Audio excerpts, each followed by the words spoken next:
9ஆம் மாதம் பொது பயன்பாட்டான குழு போட்ட ஒரு கடிதத்தை வச்சு தங்களுக்கு அனுமதி கிடைச்சிருக்குன்னு சொல்லி கட்டாயப்படுத்தி போட்டினேன். நாங்கள் இது சம்பந்தமாக உடனடியாக இந்த ஆளுநர் கவனத்துக்கு நேற்றே கொண்டு போனது. அவர் சொன்னார், தான் நகர சபை பணிப்பாளருக்கு பிரதேச சபைக்குட்பட்ட வீதியில் போஸ்ட் நட்டு கொங்கிரீட் போடுறேன்னு சொன்னால் அது எங்கள் அனுமதி தேவையா இல்லையா என்பது எனக்கு தெரியாது. மின்சார சபை அந்த பெயரை பயன்படுத்தி ஒரு நிறுவனத்தின் பெயரை பயன்படுத்தி இதை கொடுக்குறதுக்கு முயற்சி செய்து கொண்டு இருக்குது. அப்போ இது ஏன் அப்படி முயற்சி நடக்குது இந்த நேரத்தில்ன்றது எங்களுக்கு சந்தேகத்தை ஏற்படுத்தி கொண்டு இருக்குது. உயர் அதிகாரிகள் மட்டத்தில் கிட்டத்தட்ட 3 இடத்துல அது இந்த குடியிருப்புக்குள்ளே அந்த மின் கம்பிகள் வருது. அந்த பொதுஜனங்கள் எல்லாம் சேர்ந்து எதிர்த்து போட வேண்டாம்னு சொல்லி போலீஸுக்கு அறிவித்தாங்க. போலீஸுங்களுக்கு சொன்னவர், நாங்கள் வந்து இதில் ஒன்றும் தலையிடையிலாது, அவர்கள் தாங்க ஒரு கஸ்டமருக்கு கொடுக்குறத நாங்கள் தடுக்க இயலாது என்று சொல்லி எங்கள் எல்லாரையும் அதாட்டாக நின்று எங்களை எல்லாம் வெளியேற்றி அந்த தூணை நிமித்தி கொண்டு இருக்கிறார்கள். V-Care Hair and Skin Clinic AFT Activated Follicular Transplant என்ற அதிநவீன ப்ரொசீஜர் மூலம் பாதுகாப்பான ஹேர் டிரான்ஸ்பிளான்ட் செய்திட V-Careக்கு கால் பண்ணுங்க. யாழ்ப்பாணம் தெல்லிப்பள பிரதேச செயலகத்துக்கு உட்பட்டது வலிவடக்கு பிரதேச சபையின் கோணப்புலம் ஒழுங்கு என்ற பகுதியில் பிரதேச சபையால் வீதிக்கு பேரிடப்பட்டு கோணப்புலம் வீதி அண்டு இருக்குது.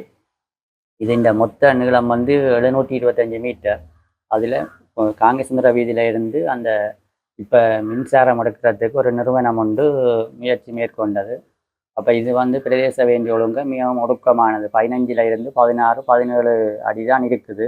3-4 வளைவுகளை கொண்டது. அப்போ நாங்கள் இதுக்குள்ளால் இப்படி உயரழுத்த மின்சாரத்தை வழங்குறதால எங்களுக்கு போக்குவரத்துக்கு இடையூறு. மற்றது வீதியோரங்களில் பல பயந்தர மரங்கள் இருக்குது. ஆனபடியாக கட்டுறதுக்கு எல்லாம் பிரச்சனையாக வரும். இதை நிறுத்த சொல்லி மின்சார சபைக்கு அவர் சொல்லிச்சுன்னா தாங்கள் நிறுத்தியதான் நீங்கள் பிரதேச சபையோட கதைங்க வந்து இது சம்மந்தமாக குடியிருப்பாளர் என்ற முறையில் நினைக்கணும் ஒரு 15க்கும் மேற்பட்ட குடியிருப்பாளர்கள் தங்களோட கோரிக்கை எழுதி பிரதேச சபைக்கு கையளித்தார். அவர் உடனடியாக ஒரு கடிதம் போட்டார். இப்படி தங்கண்ட கட்டுப்பாடில் உள்ள இதில் தன்னுடைய அனுமதிகளை எடுத்து இவையோட கலந்துரையாடி இந்த நடவடிக்கையை மேற்க சொல்லி, ஆனால் மின்சார சபை அதோட இதெல்லாமல் விட்டுது. இப்போ திருப்பி நாங்கள் அரசு அதிபர், உதவி அரசு அதிபர், ஆளுநர் செயலகம், ஜனாதிபதி செயலகம் எல்லாத்தையும் கடிதம் போட்டோம். பொது பயன்பாடுகள் ஆணைக்குழுக்கும் போட்டு அங்கேருந்து கடிதம் வந்தது. இப்படி பொதுமக்களின் மின்சார சட்டத்துக்களை பொதுமக்களுக்கு பாதிப்பு ஏற்படும் இல்லை இழப்பு ஏற்படும் என்றால் அது சம்பந்தமான நட்டகடுகளை கலைச்சு அவையோட பாதிப்பு இல்லாத வகையில் மின்சார சபை இதை செய்யுமென்று தாங்கள் நம்புகிறோம்னு சொல்லி எழுத்து மூலம் ஒரு கடிதம் வந்து குடியிருப்பாளர்களுக்கு சார்பாக கிடைச்சிது. அப்போ நாங்கள் இப்படி சொல்லியிருக்கோன்னு சொல்ல விட்டுட்டு இருந்தவர் இப்போ திடீரெனா திருப்பி 2 முறை இந்த மின்கம்பங்களை நடவடிக்கிற இந்த குடியிருப்பாளர்கள் சார்பாக அதை தடுத்து நிறுத்தினோம். போல தெல்லிப்பள போலீஸ் நிலையத்துக்கு ஒரு முறைப்பாடு செய்தினோம். அப்படி தங்கண்ட வேலைக்கு தடையாயிருக்கினேன் இவையை கூப்பிட்டு விளங்க சொல்லி அப்போ தெல்லிப்பள போலீஸுக்கு குடியிருப்பாளர் சார்பாக எல்லாரையும் கூப்பிட்டு மின்சார சபை அதிகாரிகளும் வந்து கலந்துரையாடி இதுக்கு ஒரு முடிவு காணுவோம் வந்து வலிக்கிட்ட நாங்கள் சொன்னோம். இப்படி இந்த தந்த வரைபடத்தின்படி ஒவ்வொரு வளவுக்குள்ளாலும் தான் மின்கம்பங்கள் போகுது. ஆனபடியே இதுக்கு நாங்கள் அனுமதி இல்லையென்று அப்போ எல்லாத்தையும் ஆராய்ஞ்சு போட்டு போலீஸ் அதிகாரிகள் சொல்லிச்சுன்னா இது பிரதேச சபைக்கு உட்பட்ட பிரச்சனை, நீங்கள் இந்த பிரச்சனையை பிரதேச சபை மூலமாக தீர்த்து கொள்ளுங்கன்னு சொல்லி இது 2 தரப்பையும் அனுப்பி விட்டேன். அப்போ அப்படியே வந்து கேட்கல இது சம்மந்தமாக நாங்கள் மேலிடத்துக்கு மேலும் கடிதங்களை போடுறதுக்கான நடவடிக்கை எடுத்து வந்திருக்க திடீரென திருப்பி வந்து முந்த நாள் நேற்றைக்கு போலீஸார்ட்ட பாதுகாப்போட இதை வலிக்கிறதுன்னு நாங்கள் தடுத்து நிறுத்தோம். இல்லை இப்போ கடைசியாக 10ஆம் மாதம் பொது பயன்பாட்டு ஆணைக்குழு எங்களுக்கு ஒரு கடிதம் போடுது. இது பிரதேச சபைக்குரிய எந்த பிரதேச சபைக்கோ இந்த இது கட்டுப்பாட்டுக்களை இருக்கோ அவையந்த அனுமதிகளோட மின்சார சபை மின்கம்பங்கள் நடலாம் என்று எழுத்துல தான் இருந்தது. அந்த கடிதத்தை நேற்றைய காட்டம் அதுக்கும் மின்சார சபை ஊழியர்களும் போலீசாரும் இணக்கம் தெரிவிக்கல. 9ஆம் மாதம் பொது பயன்பாட்டான குழு போட்ட ஒரு கடிதத்தை வச்சு தங்களுக்கு அனுமதி கிடைச்சிருக்குன்னு சொல்லி கட்டாயப்படுத்தி போட்டினேன். நாங்கள் இது சம்மந்தமாக உடனடியாக இப்போ ஆளுநர் கவனத்துக்கு நேற்றே கொண்டு போனது. ஆளுநர் இது சம்பந்தமாக கலைச்சி போட்டு சொன்னார், நீங்கள் பிரதேச சபை செயலாளரோட தான் இதை மேற்கொண்டு நடவடிக்கைகளை தொடர வேணும் என்று சொல்லி அனுப்பினேன்.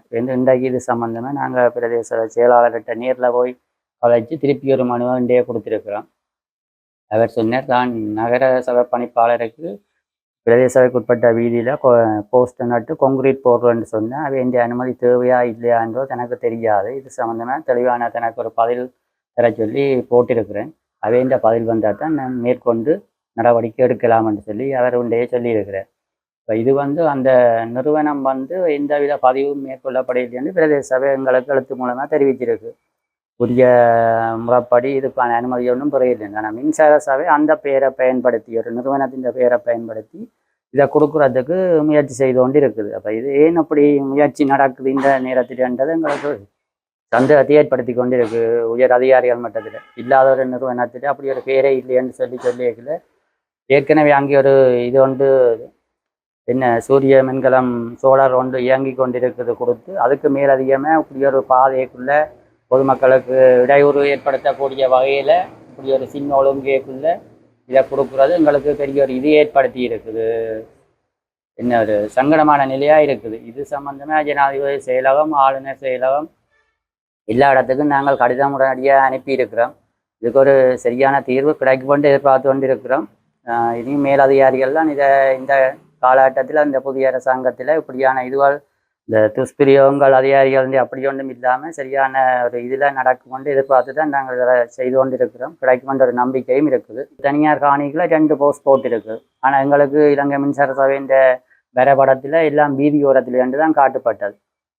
அப்போ இப்போ 2 தூண் அதுக்குள்ளே வருது. கம்பி வீதி வளவுக்குள்ளே ஒவ்வொருத்த குடியிருப்புகளாலும் வரையிலாண்ட 2 கிட்டத்தட்ட 3 இடத்துல இந்த குடியிருப்புக்குள்ளே அந்த மின்கம்பிகள் வருது. இப்போ இதால் இனி வருங்காலத்தில் நாங்கள் பிரதேச வேற்று ஒரு அனுமதி எடுத்து ஒரு கட்டுறம் கட்டுறதோ அல்லது ஒரு இடத்துல வைப்பு வைக்கலாம். அது இந்த பிரச்சனைகள் எங்களுக்கு இன்னும் கூடவே இருக்குமென்று நாங்கள் எதிர்பார்க்குறோம். இந்த வெறும் சின்ன வீதி அதுக்குள்ள வாகனங்கள் 4 சிறிய ஒரு வாகனம் போனாலே சைக்கிள் ஓவர்டேக் பண்ணி விரத்தி இல்லாத ஒரு கட்டத்திலாம் இருக்குது. அப்போ இதுக்கு உயர் அதிகாரிகள் தான் இது இந்த கவனத்தில் கொண்டு சரியான இது ஒன்று எங்களுக்கு பெற்று தருவணுமென்றதான் நாங்கள் பொதுசனங்கள் எல்லாம் சேர்ந்து எதிர்த்து போட வேண்டாம்னு சொல்லி போலீஸுக்கு அறிவித்தாங்க. போலீஸங்களுக்கு சொன்னவர் 2 பேரையும் கூப்பிட்டு கதைத்து போலீஸ் சொன்னவர், நீங்கள் இது நாங்கள் வந்து இதில் ஒன்றும் தலையிடையிலாது, உங்களுக்கு பிரதேச சபை தான் உங்களுக்கு பதில் சொல்லணும், பிரதேச சபை சொல்கிறபடி நீங்கள் செய்யுங்க உண்டு. அதன்படி நாங்கள் பிரதேச சபைக்கு போய் அறிவித்து போட்டு இருக்க திரும்ப இவர்கள் ஆளுநருக்கும் மற்றது உள்ளூராட்சி ஆணையாளர் பிரதேச செயலகம் போன்றவருக்கும் நாங்கள் அறிவித்திருக்கின்றோம். அவர்களுடைய முடிவு வரும் முன்னம் இவர்கள் தாந்தோரித்தனமாக திரும்ப போலீஸார் முதல் சொன்னவர் நாங்கள் வரமாட்டோம் என்று அவர்கள் என்ன காரணமோ தெரியாது ஒரு 10-12 பேர் உடனடியாக வந்து எங்களுடன் வாதாடி, நீங்கள் உங்களுக்கு இது தனி ஒழுங்கை, இது பிரதேச ஒழுங்கை அல்ல, இதில் நாங்கள் போடுவேன், நீங்கள் தடுக்க முடியாது, அவர்கள் தாங்க ஒரு கஸ்டமருக்கு கொடுக்குறத நாங்கள் தடுக்க இயலாது என்று சொல்லி எங்கள் எல்லாரையும் அதாட்டாக நின்று எங்களை எல்லாம் வெளியேற்றி அந்த தூணை நிமித்தி கொண்டு இருக்கிறார்கள். நாங்கள் திரும்ப பேருந்து பிரதேச சபைக்கும் ஆளுநருக்கும் சென்று கதைத்த போது ஆளுநர் சொன்னால், நீங்கள் போய் பிரதேச செயலாளர்களுடன் கதைக்கணும், அவர் தான் உங்களுக்கு ஒழுங்கு செய்திருப்பார் என்று. திரும்பவும் நாங்கள் இன்று போய் அவரோட கதைத்ததுக்கு தான் மாநகர சபைக்கு இந்த கொங்கிரீட் போட்டு தூண் இழுப்பது சம்பந்தமாக கடிதம் போட்டுக்கின்றேன். அந்த கடிதத்தின் பதில் வரும் வரை நான் பார்த்துருக்கிறேன். ஆனால் நான் என்னால் முடிஞ்ச நடவடிக்கையை நான் எடுப்பேன். நீங்களும் உங்களுக்கு உயர் அதிகாரிகளுடன் கழித்து ஒழுங்கான முறையில் செய்யுங்கள் என்று சொன்னேன். VCare Hair and Skin Clinic AFT Activated Follicular Transplant என்ற அதிநவீன ப்ரொசீஜர் மூலம் பாதுகாப்பான ஹேர் டிரான்ஸ்பிளான்ட் செய்திட VCareக்கு கால் பண்ணுங்க.